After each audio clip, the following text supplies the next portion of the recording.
Super excited. So I'm live over on Instagram and on Facebook at the same time. So if you see me looking in different directions, that is why. Because I'm using the phone for Insta and the computer for Facebook. And I say this, I'm sure I say this every single live I do. If you're listening to the podcast on replay, you're going to be like, what is she on about? Because I'm listening, I'm not even watching. So hello, and happy new year. I'm so excited. Today is my first day back at work properly, although I've been dipping in and out of our student community and our customer service help desk whilst my team have been on holiday. I have been off, so today is officially the first day back, so I'm super excited. And today I'm going to be talking about how to set goals the right way, which I thought was a really good topic to say. It is New Year, and I'm pretty sure that a lot of you have been setting goals or have just set your New Year's goals perhaps, or maybe you haven't set any goals and you've just already got goals in place. Or maybe, if you're a bit like me, I've not set my goals yet for New Year, and it's just something that I left to brew, which is the first time I've ever done that, but it feels like a good thing to do. So if you're there thinking, well, I've not quite set any New Year's goals yet, however, I am thinking of doing it, this session is going to be really supportive for you. And if you're thinking, well, I've already set my goals and I'm really happy with them, then brilliant. This session is also going to really help you to go through them goals that you've already set and perhaps look at them in another way. So what we're going to do then is we're going to dive into how to set goals the right way. As always, these sessions are always nice, short and sweet. So I'm aiming to keep it to at least 10 minutes, probably try and squeeze as much content and as much value as I can into 10 minutes. So, as always, I'm Rebecca Lockwood, your neuro-linguistic programming trainer, hypnosis trainer and breakthrough coach trainer. I certify coaches and neuro-linguistic programming practitioners to become better at what they do. Basically, we've got a lot of students who are already coaching and who want extra tools and techniques to help them, and we've got a lot of other students who completely newbies to coaching and want help from right at the start all the way through to setting up the business and coaching, and we do the full shebang. So I'm going to dive into this then, how to set goals the right way. So when you're setting goals and outcomes, it's really important to ensure that you're doing it in a way that supports you and your clients, right? And also that it supports you to embed into the subconscious mind, right? Often what people do is they will set goals, or they'll think, right, well, I want to achieve that, or that's the outcome that I want. And they'll write it down, and then that's it. Maybe they'll look at it again, or maybe they'll do the work on the mindset, or perhaps they might even write the goal out every day, or journal on it, or visualize it as if it's happening. And these steps that I'm going to take you through will support you to do all of that and add an extra layer on top of your goal setting and outcome setting to support you to embed it into the into the subconscious mind, right? So as I said, if you've already set goals for the new year, or if you've already set goals for the first quarter of the year, so I said I've not set New Year's goals yet. I do know what we're doing in the business. Actually, I do know what we're doing in the business for the next 12 months. So I know what things we're working towards, but I've not really sat down and set any specific goals this time, which is a first for me.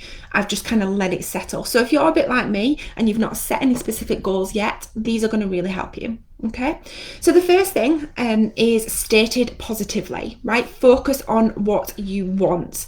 So a lot of people know what they don't want, right? A lot of people know what they do not want. They know that they don't want to be unhappy. They know that they don't want to put on weight. They know that they don't want to be single. They know that they don't want things to go wrong. But most people, without even realizing it, are focusing on all of these things that they don't want and not focusing on what they do want, and they're not even realizing that they're doing it, right? Now, the unconscious mind doesn't process negatives. So if I say to you, don't think about a blue tree, what are you thinking about? Right? What are you thinking about? Do not think about a blue tree. Don't think about a blue tree. Stop thinking about a blue tree. Right? You're like, are you all right, Becca? How are you feeling? Right? You can't not think about a blue tree, right? When I say it.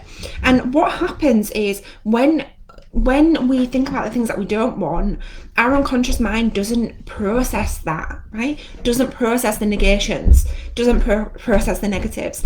So if you're thinking, I don't want to put on weight, I don't want to be unhappy, I don't want to be single, I don't want things to go wrong, I don't want this, I don't want that, right? Your unconscious mind cannot process that. So we need to ensure that we state our goals positively and we're focusing on what we want, right? On what we want and not on what we don't want. So number 2, it should be self-initiated and self-maintained. And what this means is it down to you? Is it down to you? Are you at cause for your goals and outcomes? If you are not, then you need to evaluate this. And what this means is there somebody else in the equation, right?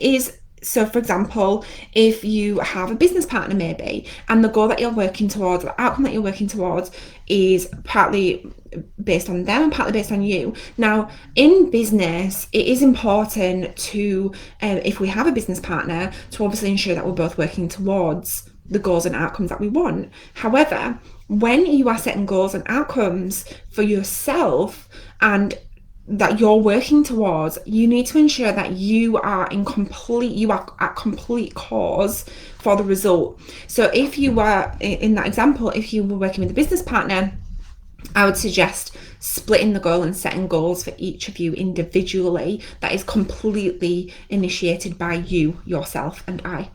I taught this topic, we spoke about this topic in our NLP deep dive session this morning. And I used the example of a relationship. So if you're in a relationship with somebody and you are working towards something, you're working towards an outcome, and maybe it's a goal that you've set for yourself, an outcome that you've set for yourself, but in your mind, you're thinking that your partner has to do some things in order for you to achieve that outcome. You really need to reassess that, because you need to be fully at cause for the outcome and the goal that you're working towards. Okay? So you need to be fully at cause, right? Number 3, full and specific sensory-based description of the outcome and the steps to achieve it, right? So I journal a lot, right? In fact, in my book, Step Into Your Personal Potential, my best-selling book, I talk about journaling a lot in there and how it can really help you take any self-talk or anything you've got in your mind going on, really take it out and put it onto paper. And you can also use this really effectively with setting goals and writing about your goal as if you've achieved it. So a couple of weeks ago, Neil was having a bit of a declutter, and we've got a bookshelf at the bottom of the stairs, which was a bit of a dumping ground for stuff that we just didn't know where to put. And a couple of my journals ended up on there. Now, I don't tend to read my journals back, but at this particular time, I'd found it on a pile of things that needed moving off this bookshelf, right? And so I thought, oh God, we can throw that away. I don't need that. I thought it was full. And I thought, oh, I wonder what's in there. So I opened the front page and I started to read. And the exact sensory description of what was happening in my life that week was in this journal. Okay, and I can't remember the exact words, but it read something along the lines of, I am sat in front of the window, the window's open, I can feel the breeze across my face, the sun is shining, and I'm sat delivering a masterclass to my students, a £27 masterclass to my students about how to achieve consistent 10k cash months. They're really excited, they're really engaged, and they're asking lots of questions. So I used really specific sensory-based descriptions of what I could feel, what I could hear, what I was saying to myself in my head perhaps, where I was, what I could see, okay? And so this is really helpful because it embeds into the subconscious mind what you are going to actually be doing as you are achieving the outcome, and it really helps with the steps towards making it happen. And what it does is it embeds it into the subconscious and pulls you towards it, right? Pulls you towards it. Now, the £27 thing, I don't even know where that came from. I had completely forgotten about it until I picked it up and started reading it, and I'd actually been talking about doing a £27 masterclass, and I had people, my students, buying that masterclass that week. No idea where the £27 came from.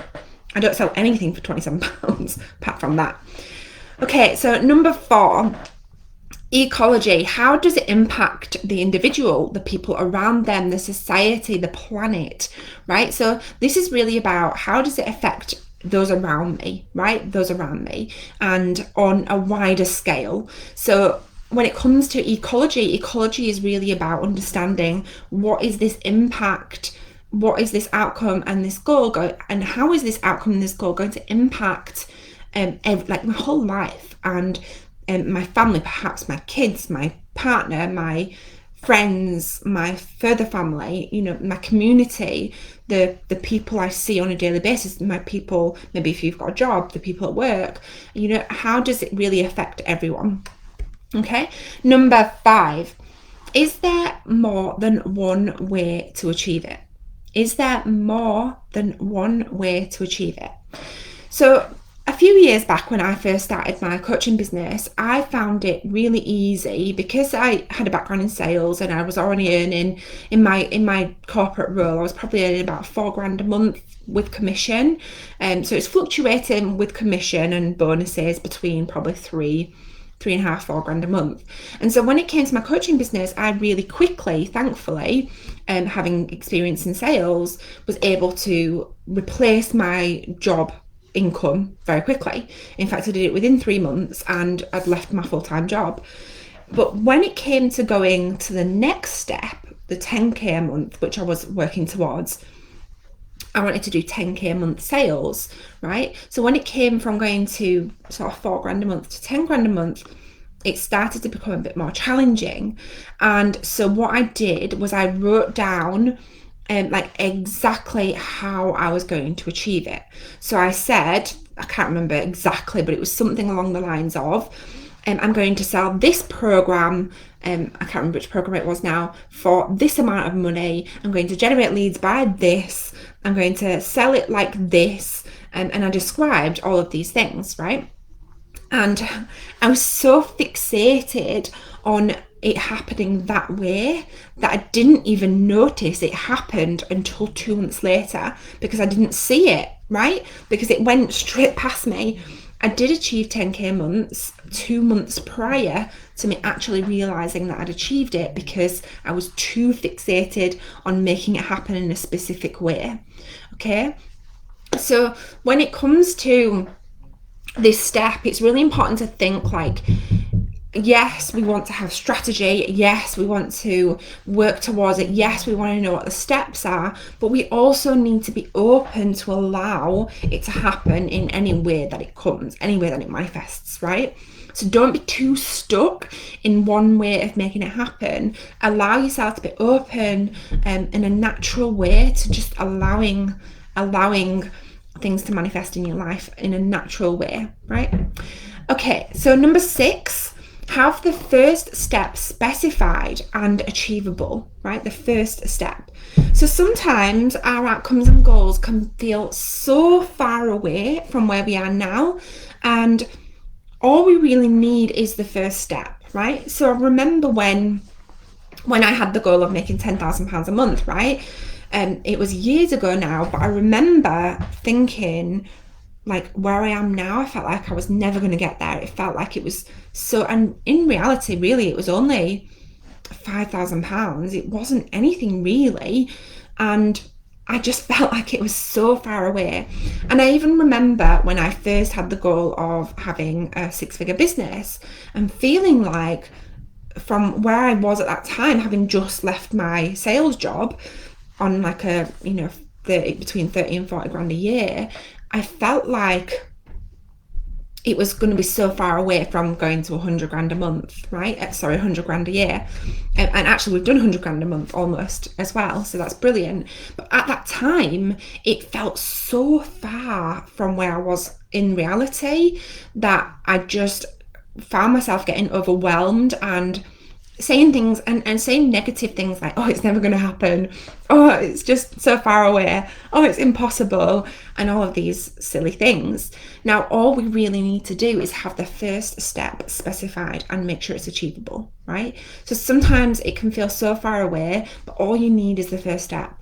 And all achieving your goals and outcomes really is consistent, like a consistent series of small steps in the right direction consistently. And I remember that feeling when I did actually achieve a six-figure business and actually did a six-figure month. Well, that's a bit of a lie. We did like £93,000, so we were just a bit off. I remember sat there thinking and remembering how it felt when we felt like it was never going to happen, you know? And then I remember thinking like all this was a small series of steps consistently in this direction, in the right direction, right? So have your first step specified and make sure it's achievable. Number 7, which is last but not least, think to yourself, will this increase choice? Like, will this support me in my life and my business? And will this give me the freedom to create choice in the decisions I want to make, the things I want to do, how I'm operating in my business, how I'm operating in my life, how I'm operating in my relationships? Will this give me choice and support me in my life and business? Okay, so let's have a quick recap.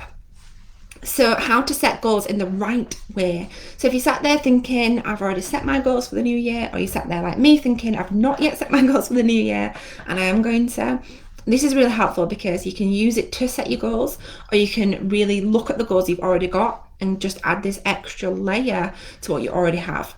So the first thing is ensure it's stated positively. Focus on what you want. Remember, the unconscious mind does not process negatives. 2, make sure it's self-initiated and self-maintained. Make sure it's you that's in control of ensuring that this happens. Number 3, have a full and specific sensory-based description of the outcome and the steps to achieve it. Number 4, ecology. Ensure you have ecology. How does it impact on you? How does it impact on the people around you, on the society, on the planet, on your community? 5, is there more than one way to achieve it, right? Like the law of requisite variety, which I teach in our NLP and breakthrough coaching program. Ensure that you are open to allowing this to happen in any way it comes into your life. Don't be too fixated like I was on the way that it comes in and miss it actually happening at all. Number 6, the first step specified and is achievable. What is the first step? Because remember, achieving your goals and outcomes really is a series of small steps consistently in the right direction. And number 7, will it increase choice? Will it support you in your business, in your life, in everything that you do to increase choice?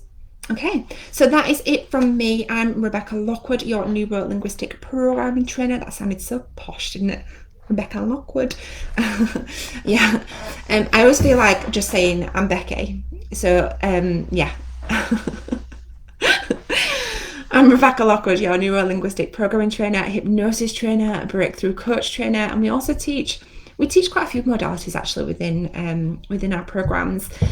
We have coming up some Start Your Coaching Business training this month, which I am so excited about. We've already had last time I looked a couple of weeks ago, we'd already had about 50 women sign up for this free training, which I'm super excited about. We've got about 6 different dates within January. So if you are thinking of setting up a coaching business, or perhaps you already have a coaching business but it's maybe not going as quickly as you want it to, this training will really support you to start your coaching business or renew your coaching business and make it the success that you want it to be. I'm super excited to deliver it.